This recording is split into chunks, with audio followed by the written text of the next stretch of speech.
Okay, cool. We're recording now. Fast track, we're at Leibniz Rule, example 0.2. Check the notes. Okay, sorry about that. So, again, we're going to do the same exact thing. Derivative of t, integral of, and again, instead of putting 0 or 1 or constants, I'm just going to put some function of t. So it gets the most complicated you can imagine. Okay, you're not going to have anything more complicated than this in terms of the logic, other than just the derivative themselves or something like that. Okay, so let's just say this is t, let's put t squared, t of x dx, okay? And if you had this problem on the exam or something before knowing Leibniz, you would be like, I have no idea how to do this, which is fair. But when you see this, you're like, okay, come back, let's do Leibniz, okay? And again, in the first applications, there's nothing wrong with just writing Leibniz right underneath, okay? So just let me zoom out a little bit more. Okay, there's nothing wrong with writing Leibniz right after underneath, so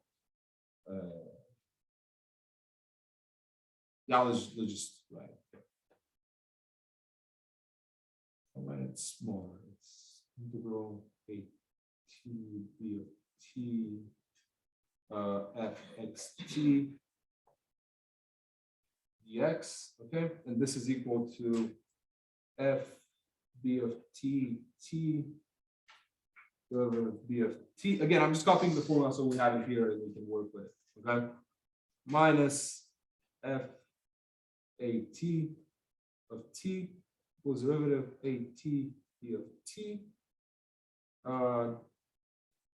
Again, I guess I would recommend right now not writing. I'm going to post my notes. So after this, just follow me on the application, and then I'll give you all the time to write or just ask me for my notes. I'll post them later. Okay. So just follow me on how I apply. Okay, this is your formula. Okay. First time when you apply it, might look ugly. So what do? Just take it simpler. Okay. What is it? What is my b of t?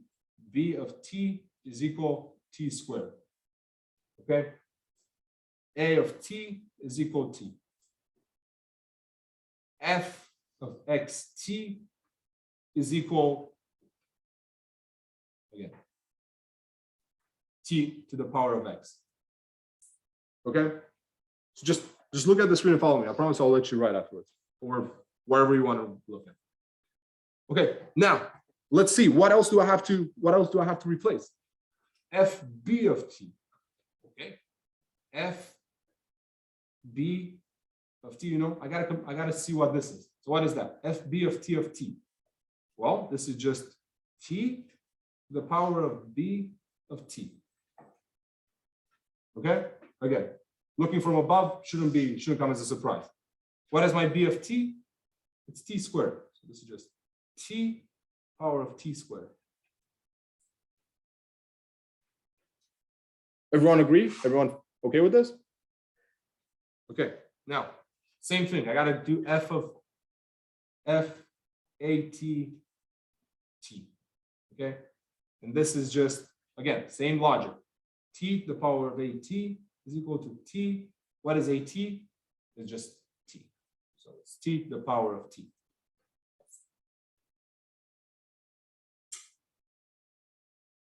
Any questions? What I did here? Okay, cool. Now I'm just ready to compute my integral. So again, my derivative of the integral gets confusing, I know. But I have to compute this. So let's write it out. I have to compute the derivative of dt. Okay, dt integral t squared to the power of x dx. And again, everything I do right now, I'm just going to replace. What is my f of bt here? It's t to the power of t squared. T to the power of t squared multiplied by, what is this? Derivative of b of t with respect to t. I don't care about it. I'm not don't highly advise whenever you're applying this for the first time and you're kind of a little bit scared, do not take derivatives on the spot. I know you're gonna tell me, hey, you know, this is just derivative of t squared over derivative of t. Okay, b of t is just t squared, so I just replaced here. Do not compute this derivative immediately, because then whenever you're in an exam, you might get panicked, and then you check your work, and then you're like, hey, this doesn't look, where does this come from? Is this wrong? And then you scratch and you panic and you mess it up, okay? So just write everything clear like this, or if you're feeling really confident in your derivation, mathematical and everything skill, I don't personally care. That's just my personal advice, okay? Just write everything, literally just replace everything like above. There's no way you can mess it up unless you're me. If you just copy everything from above and do it slowly, okay? Now, again, what is f of at? T to the power of t multiplied by derivative.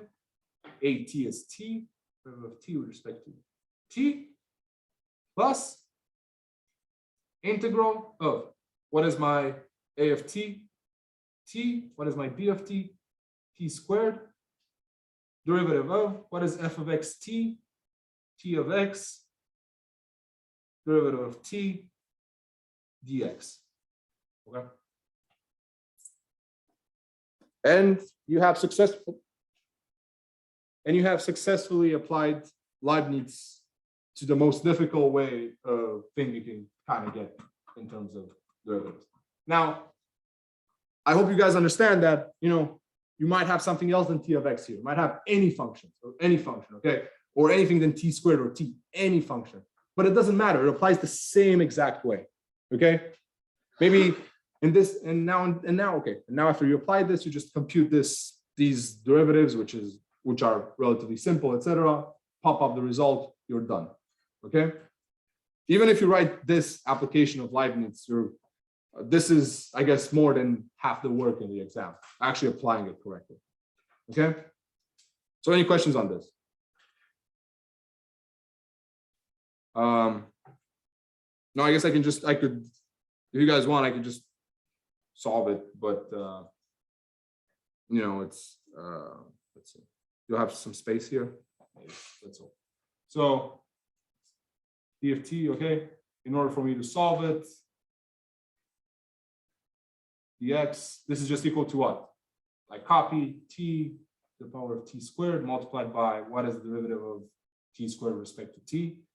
That's 2t minus t to the power of t here, multiplied by derivative of t with respect to t1, okay? And plus integral of t squared. What is this? Yeah, it's just t, you know, derivative of t to the power of x. This is just a power, so it's just x multiplied by t to the power of x minus 1 dx. Okay. And depending how much they ask you to compute or whatever, this is a perfectly correct answer, and you're done with applying Leibniz to the thing. But any question? Okay. Again, do not get stressed if you see, you know, some ugly function here instead of t of x, or some ugly stuff instead of t squared, etc., etc. It applies the same exact way. Just maybe your computation, my computation might be a little bit longer. I mean, you probably won't get 2 of t on the exam or something like that, but I didn't mean to do that. But yeah, I hope it makes sense. And yeah, this is Leibniz integration rule. Again, the trigger for it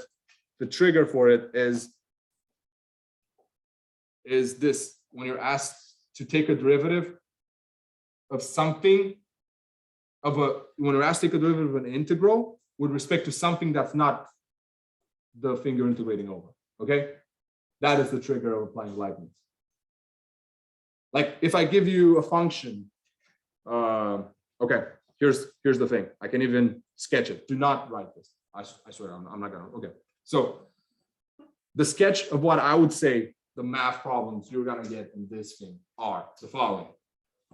You have f of x being something like, I don't know, x squared plus 1. Then he's asking you, okay, compute the integral of f of x dx. Then he's saying, okay, let's just say f of x r is x squared plus r, okay? And then he's telling you, okay, compute the integral of f of xr dx. And then he's telling you, okay, compute the derivative with respect to r of this f of xr dx. Okay, so this I think is the main structure of all the problems you're going to get in this class. Okay, and the way and where you apply Leibniz is obviously in the last part, right? Because this is you're taking a derivative with r, and this is integral of x. Okay. Again, if you're not happy with my sketch of what I think the problems are looking like, just stick to the normal Leibniz that we worked up to this point. Okay. Any questions on Leibniz? Please, no questions on my sketch of the problems. Okay.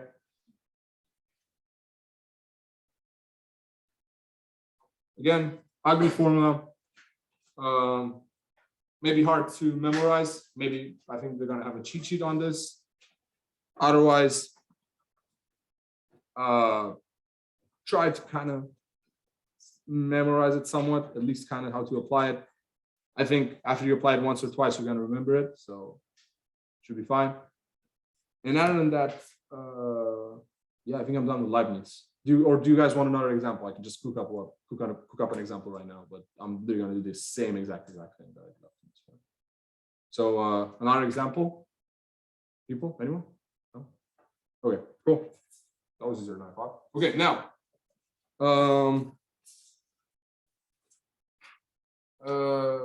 okay, now what I'm going to show you is something that's called,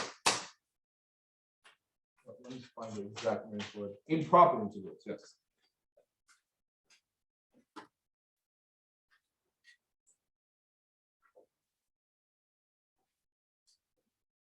And this is the shortest, I think, part of the integrals that I'm going to teach you. It's basically, you know, I taught you what is integral of f of x dx. I taught you what is integral of f of x from a to b dx, but I didn't teach you what is integral from a to infinity of f of x dx. Correct? And, well, you're going to say, this, the definite one, is just equal to the primitive f of b minus f of a. This is, we know, and I'm going to tell you correct. So the question is, why can't I just write f of infinity minus f of a? Okay? And the reason for this is that infinity is not really a number. So you need a little bit more care when you do this. And how do you address this? Well, you just write this thing as limit when c goes to infinity of f of c minus f of a. Okay?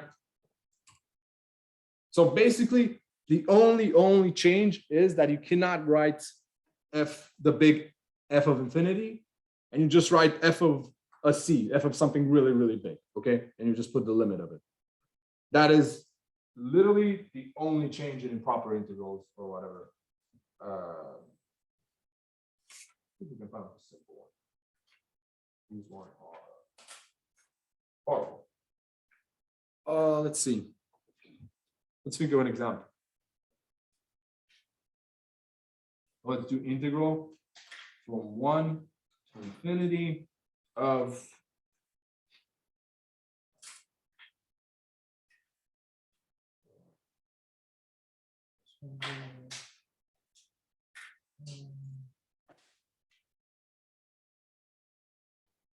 yeah, well, I don't know. Let's just do it. Let's just do whatever. Let's just do d of x. I tried doing something smart, but I just couldn't find it. Okay, so let's just do this one. Okay. What is the primitive of x? Well, it's just x squared over 2. If I take derivative of this, I just get that. So this is just equal to x squared over 2. Oh, x squared over 2, yeah, from 1 to infinity. Okay. And again, at this point, you can't you can't write this is equal to infinity squared over 2 minus 1 squared over 2. Do not, all right? Do not write infinity squared, please. Okay, what you can write though is do this.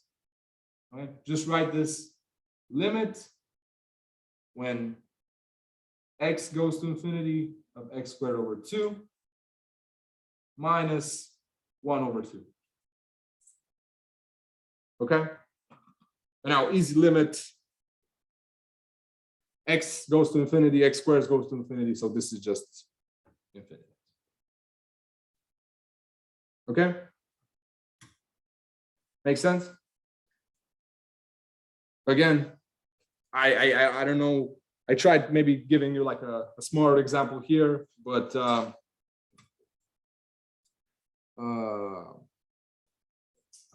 just, I don't know, my mind is blank right now. But again, same thing applies. You just compute this limit. Maybe, I don't know, it's depending on the example, maybe you're gonna have a more complicated limit, but whatever you learned to compute limits before I started, you can apply here. It's perfectly fine. You just compute that limit, replace it, ... Done. Okay. So this is all about improper integrals. Another case of improper integrals, or where you use this limit notation, is the example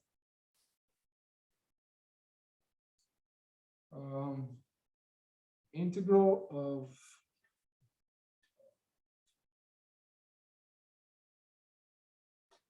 log of from 1 to, let's say, 2 of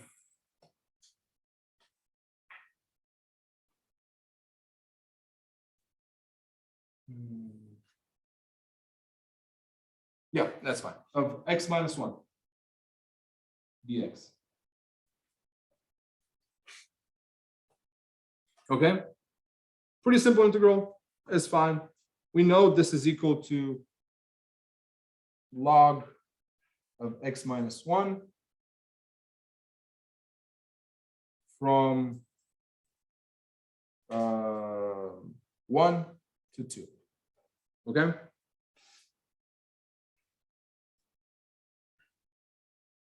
And again, the problem could have came up here as well. The idea is x cannot be 1. Okay, that's the whole idea. X cannot be 1. Same here. X cannot be 1 because log of 0 does not exist.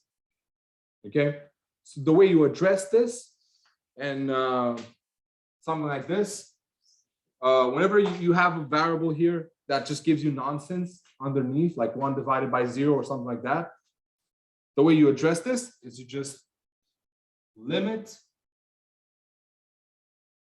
You just compute instead limit when c goes to 0.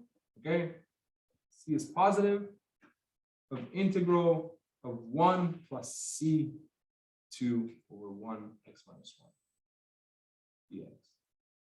Okay, why do you do this? Again, do not get panicked about the limit or whatever. The only reason you do this is because you cannot have 1 over 0. Okay, so what I'm saying is I'm just going to add something really, really small. I'm going to integrate instead from 1.00001 to 2 instead of from 1 to 2.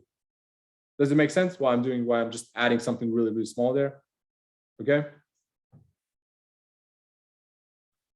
And you solve this the same exact way as you would solve a normal integral. This is just equal to limit when c goes to 0, c greater than 0 of log of x minus 1 from 1 plus c to 2. Okay.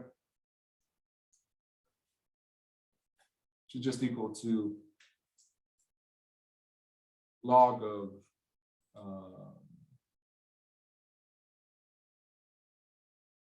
replace 2, etc. You just replace it and compute the limit. But any questions? Since I think we have to end early today, we only have 1 hour. So any question on this improper integral? I think the most relevant ones, I don't think you're gonna get something like this because this is a little bit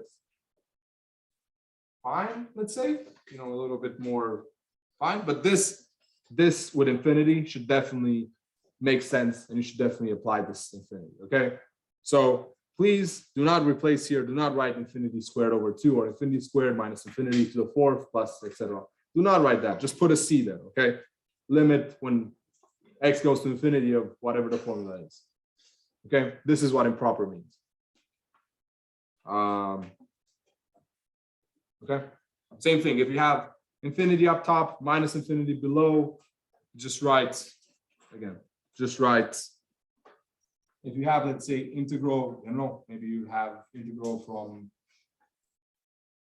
minus infinity to 2 of some f of x dx. I don't really care. It doesn't matter. This just from the start, you can make a habit of writing immediately as you see integral from infinity to from something to infinity or from something to minus infinity. You can just make it as a habit. This is just equal to limit when c goes to minus infinity of integral from c to 2 f of x dx. And then you solve it as a regular integral. Okay? Then solve as normal. And then take the limit. Make sense? Okay? So just my point of view is whenever you see infinity minus infinity, just slap on a limit in front of it. So you're sure you don't do some infinity computation that you shouldn't be doing. Okay? This is all about improper integrals. There's nothing I can teach you on improper integrals. It's literally the same thing, just push a limit in front. Okay? And yeah, I guess this concludes. Unless there are any questions, this concludes. I think we're right on time. So yeah, happy vacation. What can I say?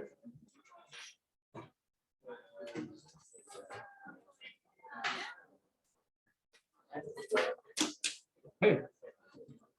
Oh, bye.